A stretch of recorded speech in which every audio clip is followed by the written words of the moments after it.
అమరావతి పేరులోనుంది మహిమ. అజరామరం.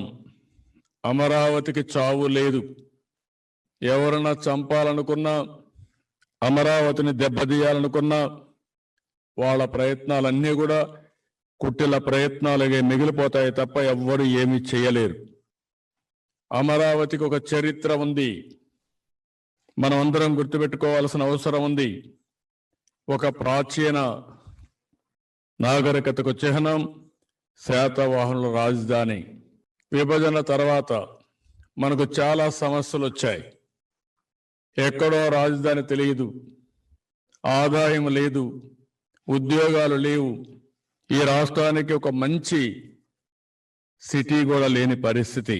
తమిళనాడుకు చెన్నై నగరం ఉంది, కర్ణాటకకు బెంగళూరు నగరం ఉంది, తెలంగాణకు హైదరాబాద్ నగరం ఉంది. అలాంటి సమయంలో ఆంధ్రప్రదేశ్కి ఒక రాజధాని ఉండాలి. ఆ రాజధాని కూడా మనం ఇప్పుడు కట్టేటప్పుడు ఒక ఆధునికమైన రాజధాని, ప్రపంచం మెచ్చుకునే విధంగా కట్టుకోవాలనుకోవడం మన తప్ప అని మిమ్మల్ని అందరిని అడుగుతున్నాను. ఈరోజు ప్రజలందరికీ విజ్ఞప్తి చేస్తున్నాను. ఈ రాజధాని ఏ ఒక్కరి కోసమో కాదు, ఏ ఒక్క రాజకీయ పార్టీ కోసమో కాదు. ఇది భవిష్యత్తు కోసం, రాష్ట్రం కోసం, దేశం కోసం అనే విషయం అందరం కూడా గుర్తుపెట్టుకోవాలి.